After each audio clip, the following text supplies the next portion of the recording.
Welcome back to my channel Learn with Dr. Chetna. In today's video, I have taken up the chapter The Interview from your book Flamingo.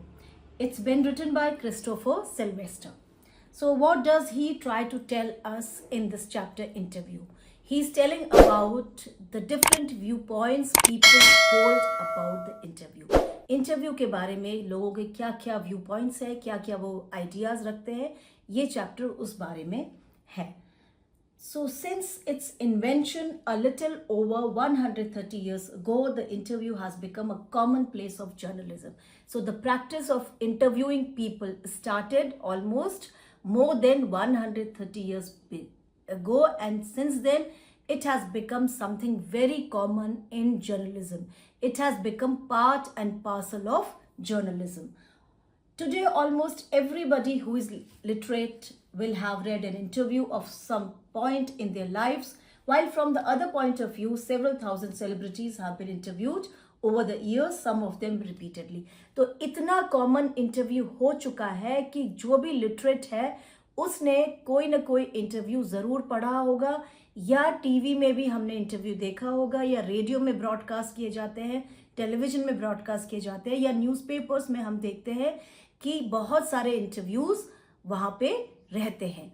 तो बहुत सारे लोगों ने interviews पढ़े हैं और बहुत सारे लोगों ने इंटरव्यूज़ दिए हैं, और एक ही बार नहीं, बहुत सारे लोगों ने इंटरव्यूज़ बार बार दिए हैं. You must have seen politicians, celebrities, actors, actresses, scientists, players giving interviews, and through interviews we get to know about them. So it is hardly surprising that opinions of the interview, of its functions, methods and merits vary considerably.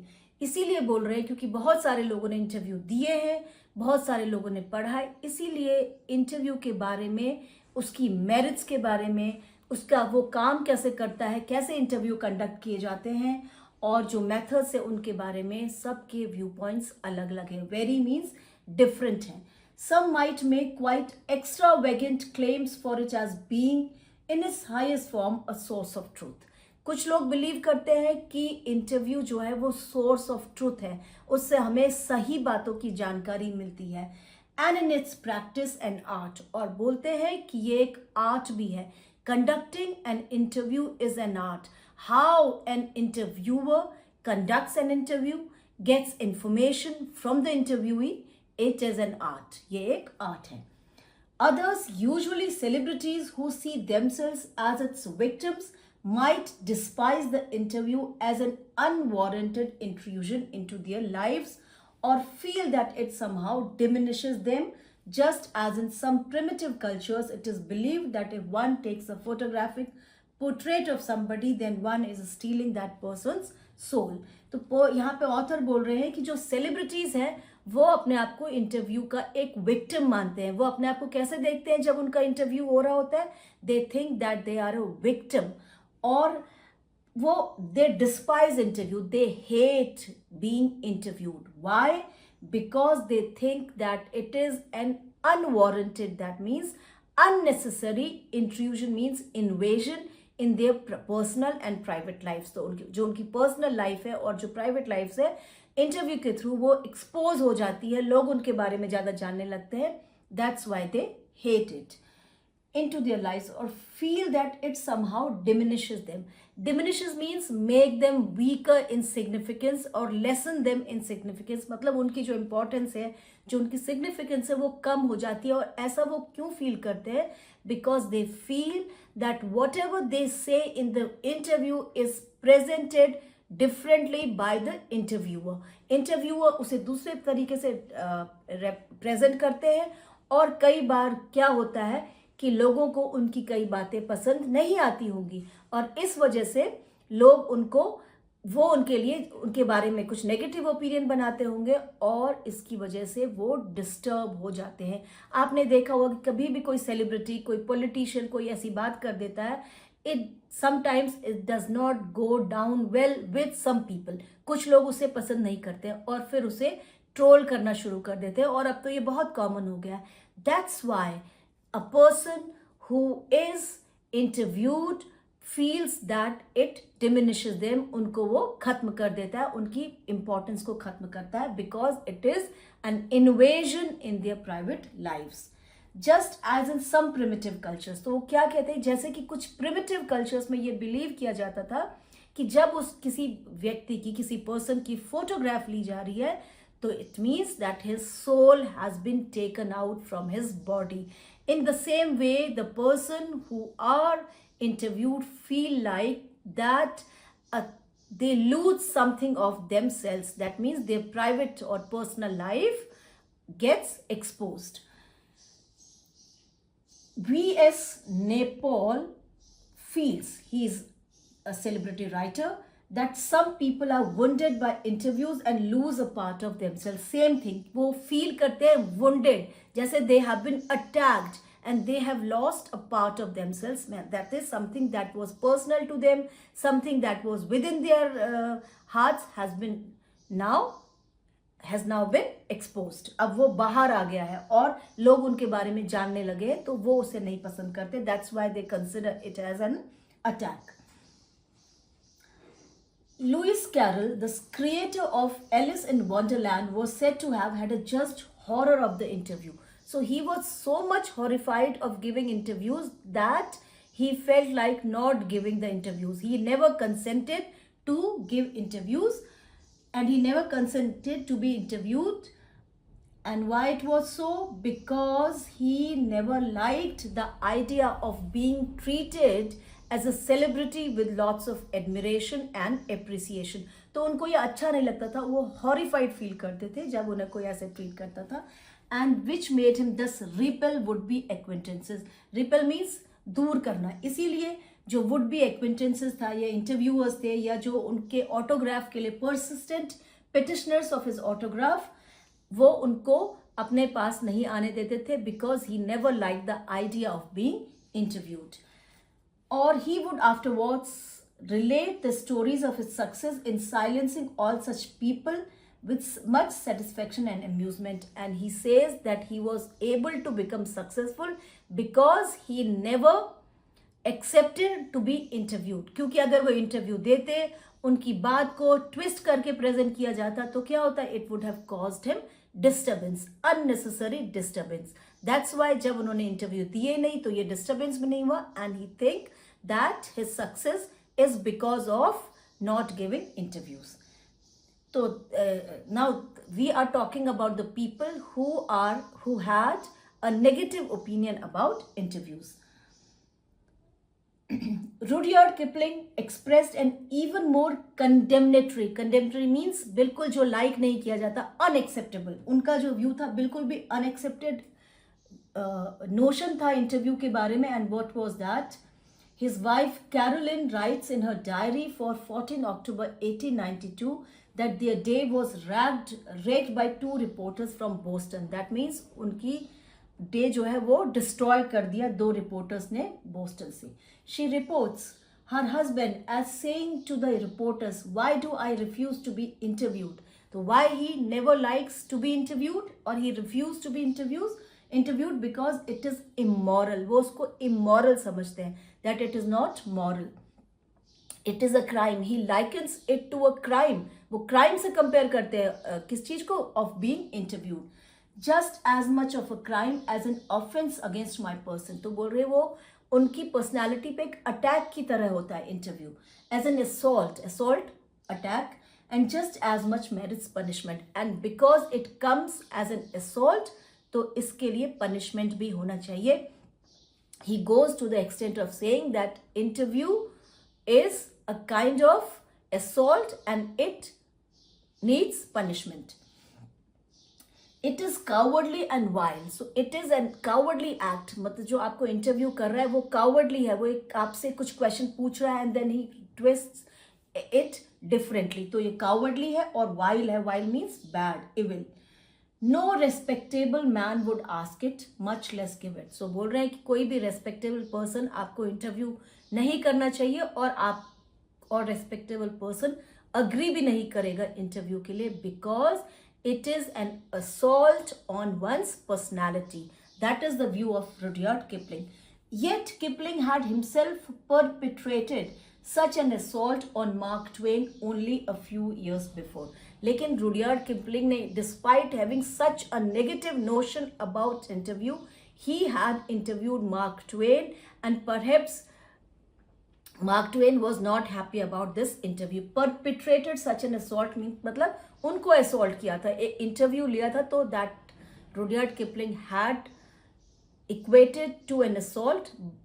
So Rudyard Kipling had taken an interview, but he himself feel like that interview is an assault.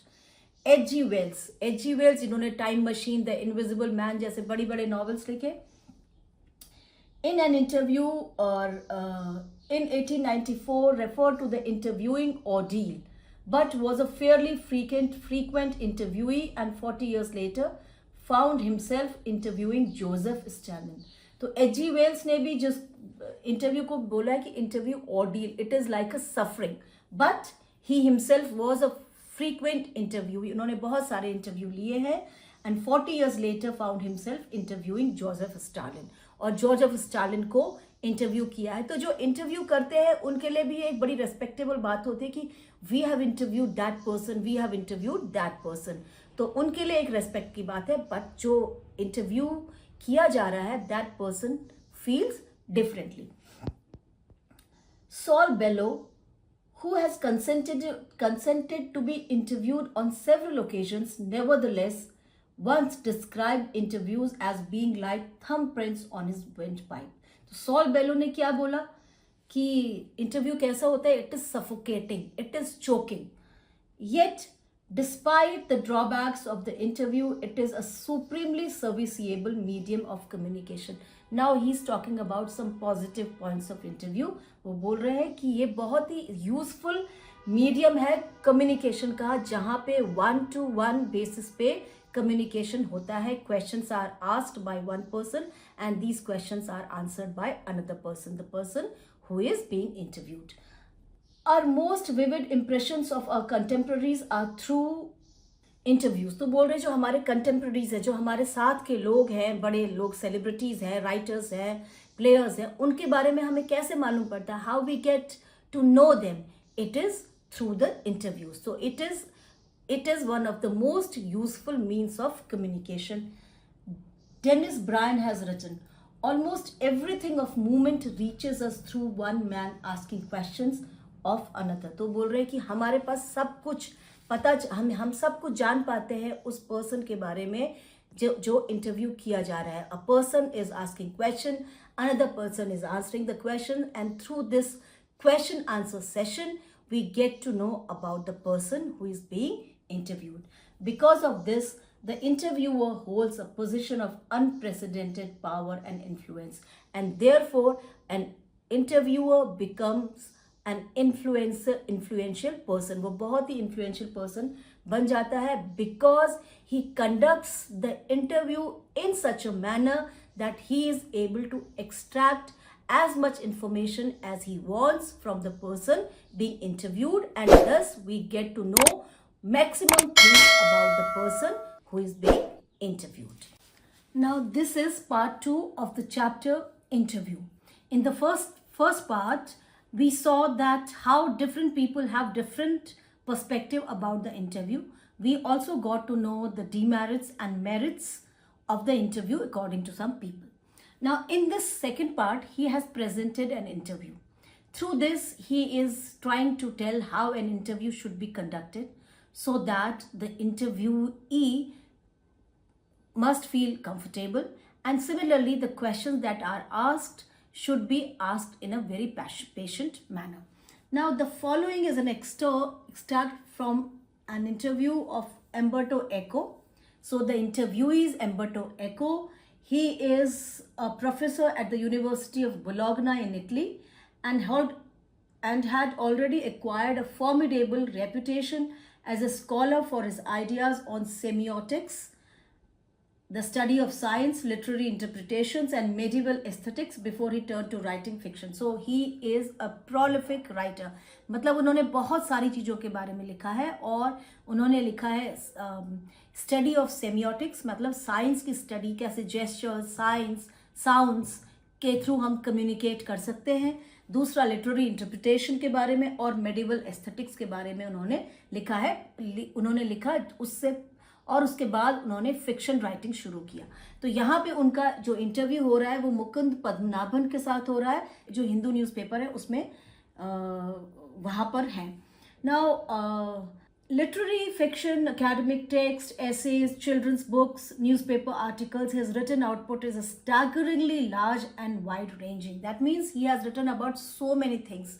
He is not limited to just one thing. उन्होंने बहुत सारी चीज़ों के बारे में लिखा है और उनका जो literary output है that is also very huge, very large.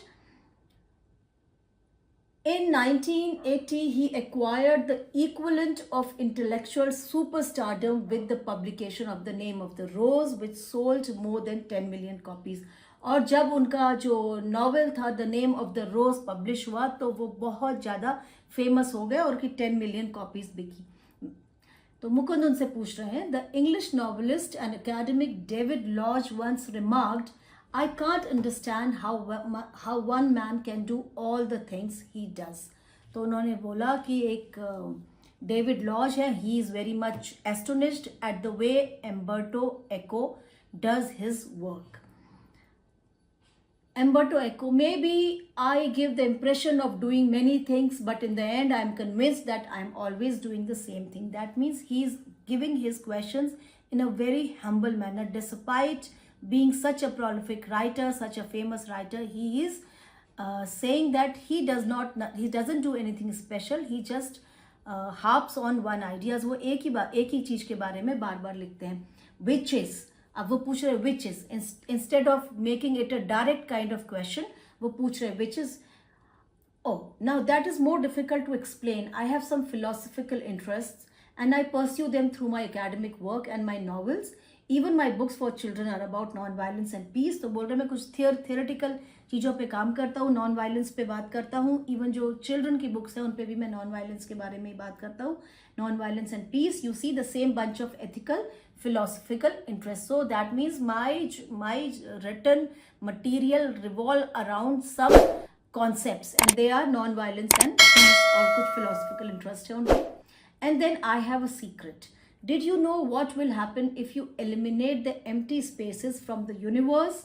Eliminate the empty spaces in all the atoms. The universe will become as big as my fist.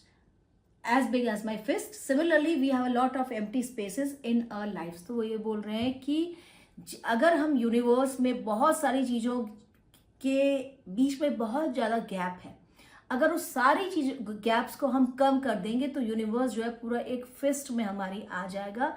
Similarly he is trying to tell that I make use of my time very judiciously. I call them interstices. Say you are coming over to my place, you are in an elevator and while you are coming up, I am waiting for you. This is an interstice, an empty space. तो बोल रहे जो तुम elevator से यहाँ आने में जितना समय लगा वो एक इंटरस्टाइस है और जो एम्प्टी स्पेस है उसी में मैं काम करता हूँ. That means he makes use of his time in a judicious manner.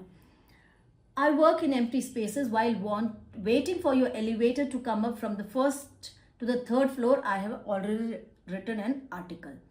Mukund, not everyone can do that, of course.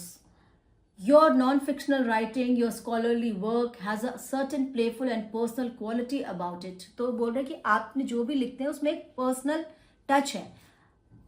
और it is a marked departure from a regular academic style. Regular academic style कैसी होती है?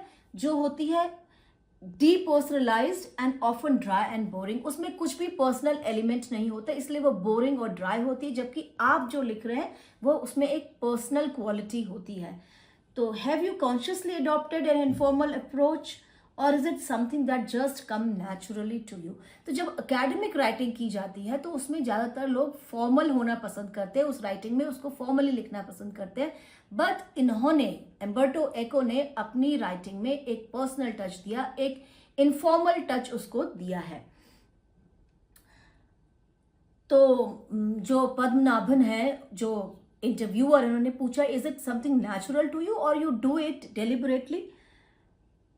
एम्बर्टो Eco आप अपनी story बता रहे, when I presented my first doctoral dissertation in Italy, one of the professor said scholars learn a lot of certain subject, then they make a lot of false hypotheses, and then they correct them, and at the end they put the conclusions.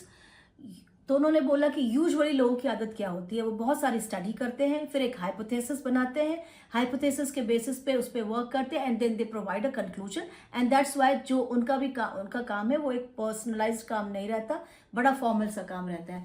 Even in including you on the contrary told the story of your research. तो उनके father, उनके जो professor थे या जो उनके guide थे, उन्होंने बोला आप अपनी रिसर्च की स्टोरी बताते हो, even including your trials and errors. तो आपने क्या गलतियां करी उस बारे में भी बोलते हैं, और इससे उनकी जो एकेडमिक राइटिंग है उसमें एक पर्सनल टच आ जाता है, और कई लोग उसके साथ आइडेंटिफाई करते हैं, कनेक्ट करते हैं. At the same time he recognise I was right. तो प्रोफेसर को लगा कि एम्बर्टो एको जो ये पर्सनलाइज्ड टच अपने एकेडमिक राइटिंग में डालते हैं, it is right, and went on to publish my dissertations as a book which meant he appreciated it. तो उनके प्रोफेसर ने उनके काम को इस तरह से काम करने को, पर्सनलाइज्ड एलिमेंट लगा के काम करने को अप्रिशिएट किया. At that point, at the age of 22, I understood scholarly books should be written the way I had done by telling the story of the research. तो वो बोल रहे हैं when I was 22 years old, then only I understood that there should be the story of research. Instead of making it formal, instead of presenting it in a dry or depersonalized manner, it should have a personal element. This is why my essays always have a narrative aspect. Narrative means way of storytelling. And this is why probably I started writing narratives so late. और इसी वजह से उन्होंने narratives लिखना late शुरू किया, at the age of 50 more or less.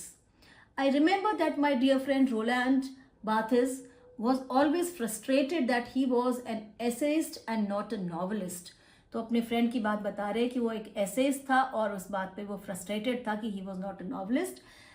He wanted to do creative writing one day or another, but he died before he could do so. I never felt this kind of frustration. I started writing novels by accident. मतलब accidentally he started writing novels. और मतलब अचानक ही उन्होंने novel writing शुरू कर दिया.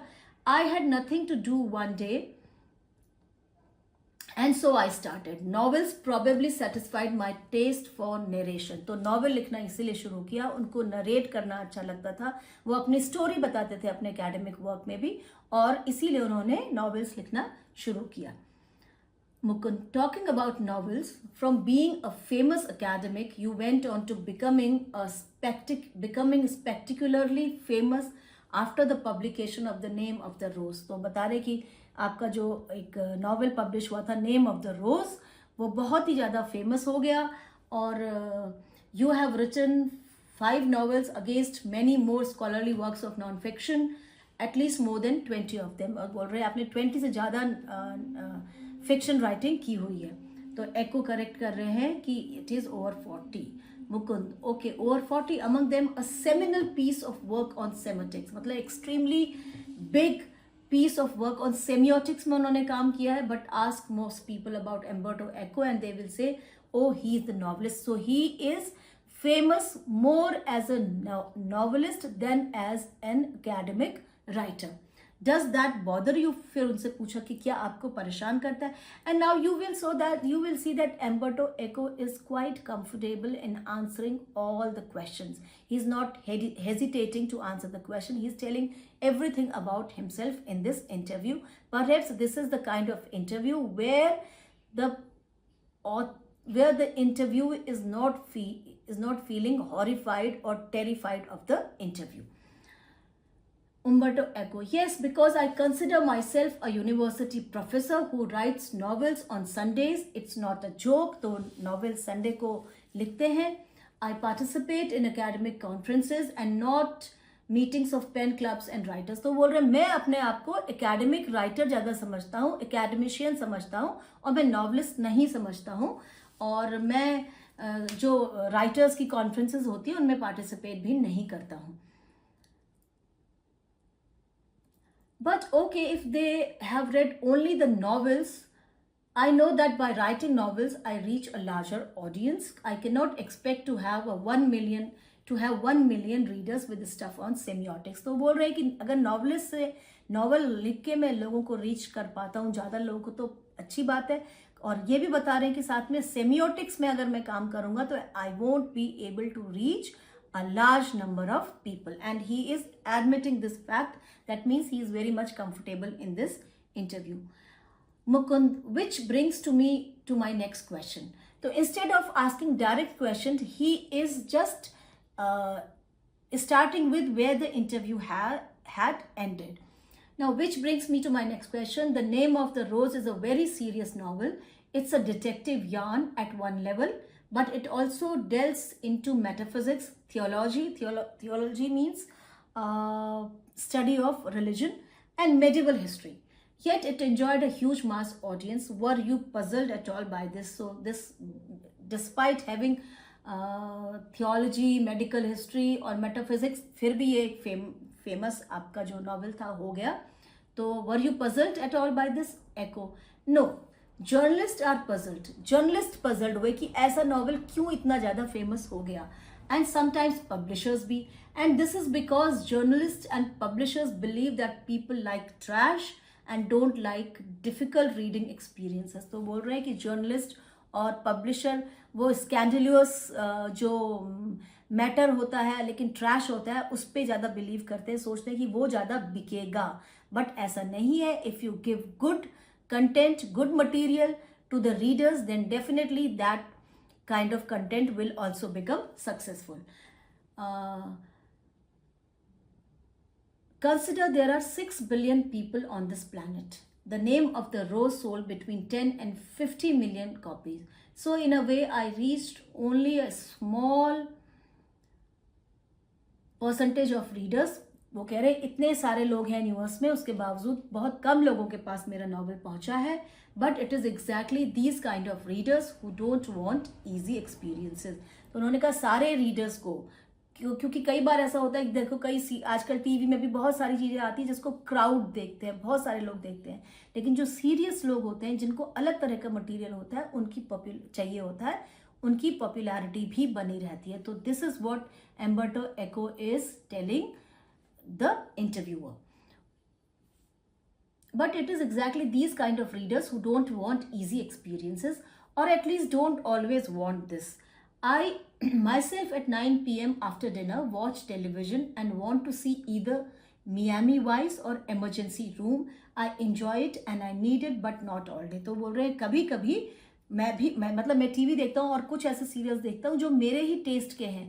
मैं हमेशा नहीं करता, बट आई वॉच देम. जो same thing happens with written material की जो लोगों को पसंद होता है अच्छा मटीरियल, लोग उसके भी रीडर्स अवेलेबल हैं. Now Mukund, could the huge success of the novel have anything to do with the fact that it dealt with a period of medieval history? That Umberto Eco, that's possible. वो बोल रहे हैं हाँ, क्योंकि इसमें medieval history का कुछ element है, कुछ पार्ट है, इसीलिए ये ज़्यादा पॉपुलर हुआ है. I believe it.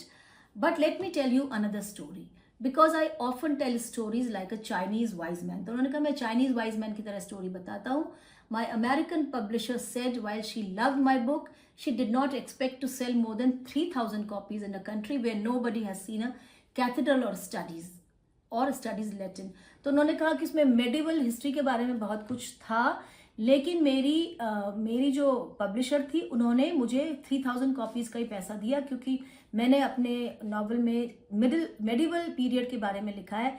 और आजकल के लोग जो है कैथेड्रल के बारे में नहीं जानते, लैटिन भी नहीं उन्होंने पढ़ा है, लेकिन मेरे नावल में ये सब चीज़ था. So I was given an advance of 3,000 copies, और सिर्फ 3,000 कॉपीज़ का एडवांस दिया गया, और उसके बावजूद भी उनका नावल जो है बहुत ज़्यादा सेल हुआ. But in the end it sold 2 or 3 million in the US. A lot of books have been written about the medieval past far before mine. I think the success of the book is mystery. So we're in a very humble manner वो बोल रहे हैं कि जो book इतना successful हुआ, it is a mystery. अभी कोई सीक्रेट है, I do not know about it. I think the success of the book is a mystery. Nobody can predict it. I think if I had written the name of the rose years earlier or 10 years later, it would not have been the same. Why it worked at that time is a mystery. तो बोल रहे हैं अगर मैंने 10 साल बाद में या 10 साल पहले लिखी होती तो हो सकता है ये इतनी सक्सेसफुल नहीं होती. It is a mystery for me that why it has become successful.